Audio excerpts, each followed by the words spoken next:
강프로입니다. 자, 오늘 HLB 2%대 하락 마감이 됐습니다. 지난 금요일부터 시작해서 반등이 조금 나오다가 하락하니까 걱정하시는 분들이 있을 것 같은데 걱정 안 하셔도 됩니다. 지금 바이오 종목들은요, 시장에서 제일 강하다고 보시면 돼요. 물론 개별적으로 에코프로 머티리얼즈가 2차 전지 중에서 강한 움직임을 보이고 있고 그런 부분이 있는데 기본적으로 2차 전지 관련주들은 강세폭이 양극재 기업들부터 시작해서 좀 많이 나왔어요. 그런데 제약주들은 23년도에 너무 약한 움직임을 보이고 있다가 지금 대부분 신고가 구간에 들어와 있습니다. 그리고 그 중에 대장이 HLB예요. HLB. 물론 개별적으로 이슈가 붙어 있는 내용은 다 달라요. 자, 내용을 한번 보시면 HLB 지금 신고가죠. 그쵸? 그리고 제가 그냥 지금 강세를 보이고 있는 제약주들을 전부 다 이야기를 해드릴게요. 한올바이오 파마. 자, 조정은 주고 있지만 신고가입니다. 그쵸? 그리고 오늘 시장 안 좋았어요. 그쵸? 코스닥이 1.04% 하락을 했는데, 그쵸? 한올바이오 파마는 1% 상승을 했다. 굉장히 강해서 이야기를 드리는 게 아니라 시장 대비해서 강한 움직임을 계속해서 보이고 있다는 걸 이야기를 드리는 겁니다. 그리고 신고가를 만들었기 때문에 이 정도의 이 매물 소화 과정이 있는 건 너무 당연한 이야기예요. 그쵸? 자, 그리고 다음 종목 보면 레고캠 바이오. 그쵸? 오늘 2%대 강세 동일하게 움직이죠. 그리고 그 과정에서 HLB도 동일하게 움직이는 그런 상황이 나오고 있다는 걸 볼 수 있습니다. 그리고 셀트리온 제약 여기까지만 볼게요. 자, 셀트리온 제약도 보면 오늘 1.8% 하락하기는 했지만 그쵸? 정확하게 동일한 움직임, 즉 신고가를 만들고 나서 조정 구간에 들어가 있는 그런 상황이다.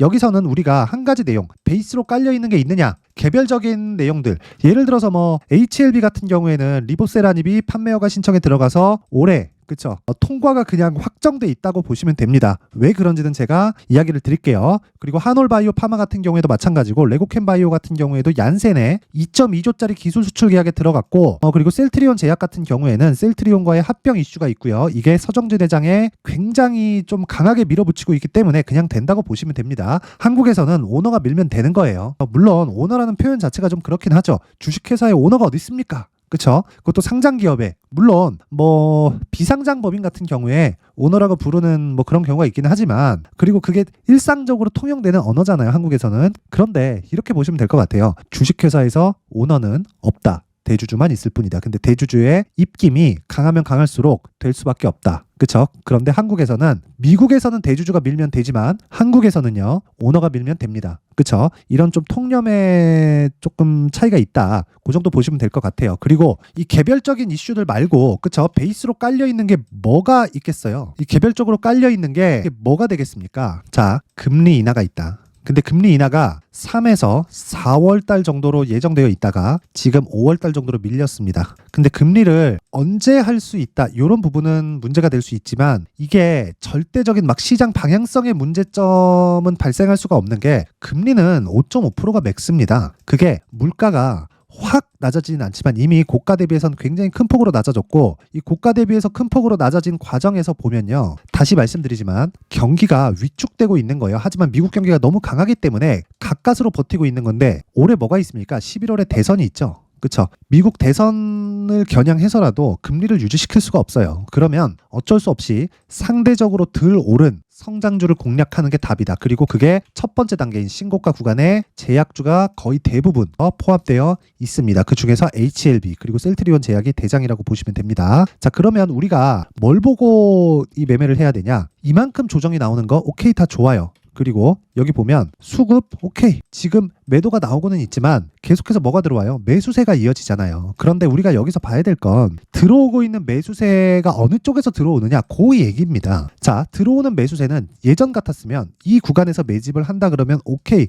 그럴 수도 있겠구나 이렇게 생각이 됩니다. 근데 최근에는 똑같이 코스피가 2000포인트대에서 등락을 보이고 있다고 하더라도 죽을 종목은 다 죽었고요. 그리고 살려놓은 종목만 살려놨기 때문에 예를 들어서 그래요. 삼성전자는 5배 10배씩 올랐는데 코스피는 5배 오르기 전에도 2000포인트였고 삼성전자가 5배 오른 이후에도 코스피는 2000포인트대에서 등락을 주고 있습니다. 물론 2000 초반이냐 2000 중반이냐 그 차이는 있습니다. 그런데 제가 말씀드리고자 하는 건 무슨 얘기냐면 시장의 종목군별로 그 차이가 그만큼 높아졌다는 겁니다. 똑같은 2000포인트대에서 등락을 주더라도 종목별로의 사이즈가 완전히 달라졌기 때문에 우리가 봐야 되는 내용은 종목군별로 이 투입돼서 등락할 수 있는 세력들의 움직임 자체가 완전히 다르다. 예전처럼 뭐 명동에 뭐 누가 들어와서 뭘 한다 이 자체가 불가능해요. HLB의 오늘 거래 대금이 490억입니다. 이렇게 보면 많아 보이지 않죠? 물론 엄청난 돈이지만 보세요. 올라간다 3,700억. 그리고 에코프로 같은 거 볼까요? 어때요? 그쵸? 에코프로 같은 거.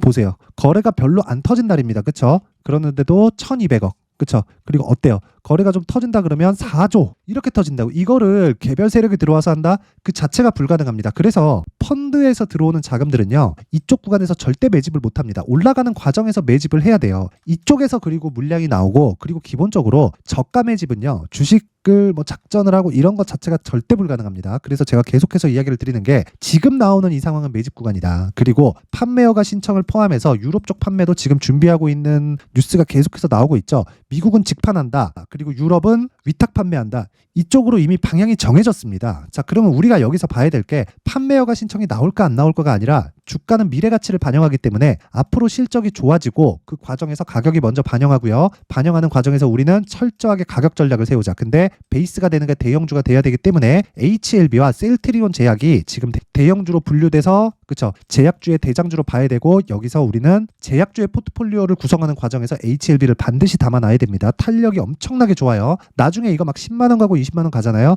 절대 못 잡아요. 지금 나는 4만 원 오면 사야지 이런 게 아닙니다. 그래서 지금 여기서 떨어질 걸 기다리는 게 아니라 우리가 저가 확인하고 매수한다, 돌파 확인하고 또 매수한다, 이 두 가지 내용으로 잡아야 돼요. 그래야 내가 계속해서 수익 구간을 만들어낼 수 있다. 자, 근데 그 가격 관련돼서 제가 이야기를 드리기 전에 연초도 됐고요. 그쵸? 소통방에서 하고 있는 신년 이벤트에 대해서 제가 안내 말씀을 드리고 가겠습니다. 자, 내용 한번 보시면 1월 10일, 그쵸? 1월 10일 에코프로 머티리얼즈 3S 이런 식으로 종목이 진행됐는데, 에코프로 머티리얼즈 같은 경우에는, 자, 에코프로 머티 어떻게 됐습니까? 오늘 8% 상승 마감이 됐다. 그쵸? 8% 상승 마감이 됐습니다. 자, 그런데 이게 어떤 식으로 공략이 된 거예요? 자, 8시 51분 1월 10일, 그쵸? 장 시작 전에 시장가 매수, 시장가로 그냥 때려 사라는 거예요. 그쵸? 어떻게 됐어요? 그러면 시가 대비해서 몇 프로? 8%대의 수익 구간에 하루 만에 마감이 됐다. 근데 보세요. 돌파하는 날 매수하라고 했지만 이미 돌파는 1월 5일 날 됐죠. 그럼 고가 구간에서 빠졌을 때 눌림목 구간 공략할 수 있겠죠. 정확하게 1월 8일 날 공략해야 되는 게 맞죠. 그랬을 때 어떻게 진행되느냐? 자, 1월 8일 날 상황 한번 보겠습니다. 자, 내용 보시면 1월 8일, 그쵸? 1월 8일, 그리고 에코프로 머티리얼즈 8시 57분, 그쵸? 정확하게 진행된 내용이 있고요. 시장가 매수, 장 시작 전에 시장가 매수라는 건 시가에 그냥 때려 사라는 거예요. 그쵸? 이게 무슨 의미가 되겠습니까? 그쵸? 고가 확인됐다. 그리고 저가까지 급락 나왔으니까 그냥 시가에 사서 물리겠다. 이럴 수 있는 이유는 신고가 구간에서 계속해서 돌아올 수 없는 강한 세력들이 건넜기 때문에 그렇습니다. 자, 그럼 이런 종목뿐일까요? 그쵸? 에코프로 머티리얼즈만 보더라도 이렇게 두 번씩 하는데, 내려서 보면 또 나와요. 보세요. 가온칩스, DTNCRO 같은 거 볼까요? 자, 보세요. 오늘 급락했죠? 근데 정확하게 공략한 날이 언제입니까? 1월 9일 DTNCRO 9시, 그쵸? 시가에 때려 사라. 그럼 어떻게 돼요? 어제 상한가, 오늘 떨어져요? 그럼 팔면 됩니다.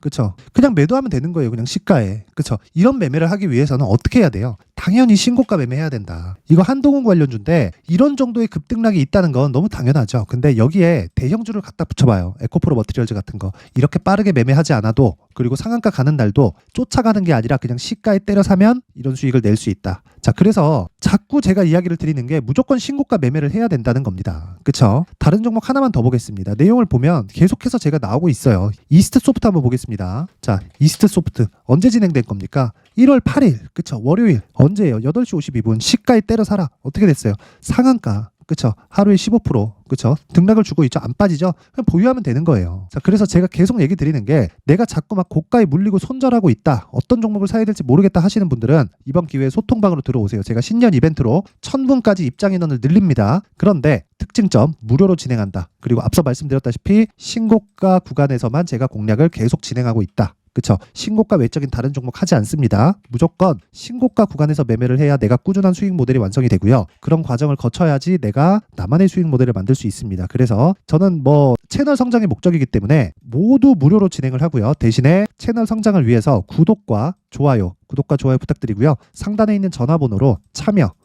참여라고 문자를 보내주시면 제가 소통방 입장 링크를 순차적으로 공유를 해드리도록 하겠습니다. 자, 그리고 신년 이벤트 하나 더 나갑니다. 제가 신고가에 대해서 계속 강조를 드렸기 때문에 여기 신고가 검색기, 그리고 여기 수익 모델에 대한 내용, 그쵸? 이스트, 소프트, 에코프로, 머티리얼즈 같은 종목을 신고가 검색기에서 찾아서 계속해서 추적을 해야 되고, 추적하는 과정에서 내가 어느 시점에 매수를 해야 되는지, 그쵸? 수익 모델에 대한 내용까지 제가 함께 준비를 해놨으니까, 다시 말씀드리지만 채널 성장이 목적입니다. 구독과 좋아요, 그쵸? 구독과 좋아요 꼭 부탁드리고요. 상단에 있는 전화번호로 참여라고 문자 보내주시면 제가 신고가 검색기와 함께 여기 수익 모델에 대한 내용과 함께 여기 소통방 입장 링크를 공유를 해드리도록 하겠습니다. 요 번호로. 자, 그럼 다시 HLB로 돌아와서 보겠습니다. HLB로 돌아와서 보면 2%대 약세 마감이 됐습니다. 그런데 지금 제약주들은 움직일 수밖에 없는 상황이다. 그리고 내가 너무 많이 떨어질 걸 기대하잖아요. 못 사요. 자, 떨어질 걸 기대하는 사람은 이 가격을 보고 있기 때문에 찍고 반등이 나오는 그 구간에서 절대 못 따라갑니다.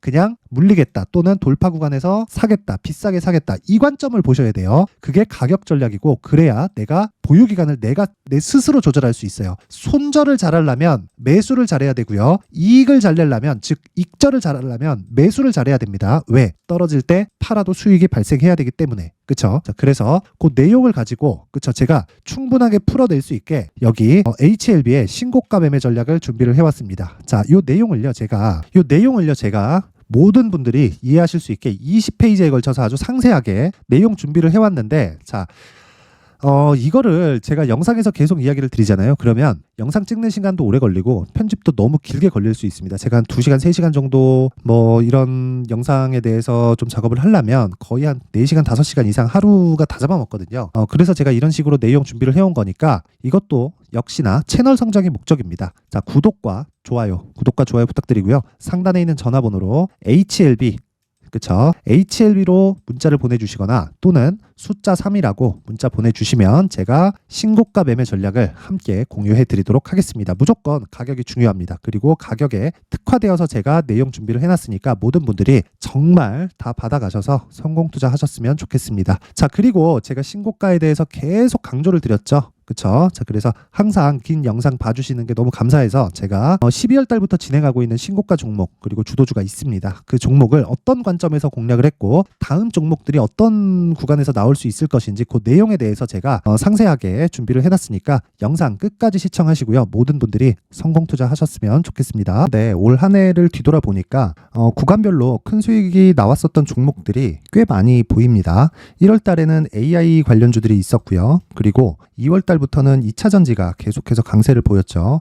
자, 그리고 나서 3월 달이 되니까 AI 반도체 관련주들이 신고가를 만들면서 5월 달부터 시세를 큰 폭으로 냈죠. 저가부터 따진다면 한미 반도체와 같은 종목들도 올 한 해 6배 정도의 시세가 나왔습니다. 혹시라도 올해 수익을 보지 못하신 분들이 있다면요, 어떻게 시세가 움직이는지 반드시 익혀 놓으셔야 되고요. 만약에 그런 부분이 아직 준비가 되어 있지 않다면 어중간한 종목들 사고팔고 하지 마시고요. 딱 한 종목에 비중을 제대로 넣어서 확실하게 수익을 보는 방법이 필요합니다. 자, 그래서 제가 23년 12월 달 강프로의 대시세 종목을 준비를 해왔고요. 이 종목은 대기업을 상대로 안정적인 매출 구조를 갖추고 있는 데다가 이 규모가 40%를 넘나들고요. 호황기 때는 50%를 넘나드는 역대급인 이익 구조를 갖추고 있어서 대체 불가능한 기업이라고 보셔야 됩니다. 자, 지금 현재 주요 거래처는요, 삼성전자, 인텔, 하이닉스, TSMC, 엔비디아까지 모든 반도체 업체를 고객사로 확보하고 있는 상황이고요.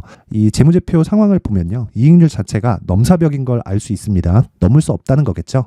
첫 번째 급등 포인트를 보면요, 앞서서 보여드렸었던 실적은요, 23년도 개화 시기에 접어들었었던 AI 반도체 실적이 포함되지 않은 실적입니다. 자, 그런데 올 한 해 개화 시기에 접어들었었던 새로운 반도체 실적치가 더해지면요, 질적인 성장보다 양적인 증가가 함께 이루어지게 되고요. 그런 부분을 한미 반도체가 이미 시세로 보여줬죠. 저가부터 6배 강세를 보인 상황이 있습니다. 강프로의 무료 소통방이죠. 어떻게 매매를 했느냐? 5월 25일 날, 그쵸? ISC를 49,800원에 매수를 했고요. 자, 그리고 나서 2달도 되지 않아서 한 100% 정도의 수익을 만들어냈습니다. 자, 근데 6월 2일 날 내용 한번 확인해 보시면, 자, 한미반도체 26,000원까지 올려서 잡겠다는 내용이 있죠. ISC와 함께 새로운 반도체 관련 종목입니다. 이때 당시 가격이 25,650원이었는데 그냥 올려서 잡으라는 거겠죠. 지금 현재 한미반도체 가격이 62,000원인 걸 본다면요, 항상 주가는요, 신고가 이후에 공략하는 것이 좋고, 그랬을 때 단기간에 100% 수익이 가능한 구조를 만들 수 있습니다. ISC도 그렇고 한미반도체도 마찬가지예요. 당연히 에코프로도 마찬가지입니다. 두 번째 급등 포인트를 보면요. 자, 개인용 PC를 비롯해서 서버, 클라우드, 그리고 우리가 사용하는 스마트폰까지 기본적인 PC 구조와 동일하고요. 새로운 반도체의 구조도 동일한 구조를 갖추고 있습니다. 자, 근데 한미 반도체의 상승 이유도요. 이러한 구조가 동일하게 진행되기 때문이고 이 구조는 절대로 바뀔 수가 없습니다. 11월 달에 새로운 뉴스가 나왔습니다. 자, 온 디바이스까지 더해지면 비메모리의 사용처는 계속해서 증가할 것은 너무 당연한 이야기고요. 그런 부분을 감안했을 때 이 기업은요. 질적인 부분에 대한 성장이 아니라 양적인 증가까지 이룰 수 있는 상황이 된 겁니다. 한미반도체의 시세를 보면 아직은 굉장히 저렴한 상태를 유지하고 있고요. 세 번째 상황을 보면요. 엔비디아의 실적인데요. 이건 올해 초 대비해서 4배 정도의 상승폭이 나왔고요. 그 주가도 그 정도가 당연히 올랐죠. 주식 투자를 할 때는 예상하는 게 아니라 확정치를 보고 매매를 해서 수익을 낼 수 있어야 됩니다. 앞서서 제가 보여드렸었던 내용인 ISC도 그렇고요. 한미반도체도 그렇고 확정된 내용이 있었죠. AI에 대한 개화 시기에 맞춰서 삼성전자와 SK 하이닉스가 강세를 보이는 구간이 있었고요. 엔비디아가 강세를 보였습니다. 자, 삼성전자도 그렇고 하이닉스도 그렇고 엔비디아도 마찬가지고요. 생각해 보시면 세력들이 어찌할 수 없는 정도의 사이즈를 가지고 있는 그런 종목들이죠. 그렇기 때문에 제가 계속해서 이야기를 드리는 겁니다. 확인하는 데는 확정치가 필요하다고요. 엔비디아 실적만큼 확실한 재료가 있을까요? 엔비디아의 실적의 증가세는요. 앞으로 다가올 AI 반도체의 수요 증가가 있을 수밖에 없다는 거고, 그리고 그에 맞춰서 단가는 폭증하고 있는 상황인 게 엔비디아의 실적을 보면 알 수 있고요. 그리고 삼성전자와 SK 하이닉스로 연결이 되고요. 그래서 한미반도체가 올라온 그런 상황입니다. 한미반도체만큼 추가적으로 상승할 수 있는 종목이 있다는 게 하이닉스를 포함해서 삼성전자의 시세 그리고 엔비디아의 실적을 보면 알 수 있고요. 그래서 준비한 4분기 대시세 종목, 내년 초까지 강세를 보일 수 있는 종목을 준비를 해왔습니다. 어렵게 생각하지 마시고요. 기본적으로 신고가 구간에 있는 종목이기 때문에 하락에 대한 저항성은 충분히 갖춰져 있는 종목이고 이미 시세가 시작이 됐습니다. 자, 무엇보다 중요한 건 얼마에 사는 걸 텐데 제가 그런 부분까지 상세하게 준비를 해놨으니까 영상 상단에 있는 전화번호로 대시세라고 문자를 보내주시는 분들에 한해서만 무료로 공개를 하도록 하겠습니다. 매매하는 과정에서 수익이 잘 안 난다 하시는 분들은 이 종목 딱 받아가서 큰 수익 내셨으면 좋겠습니다.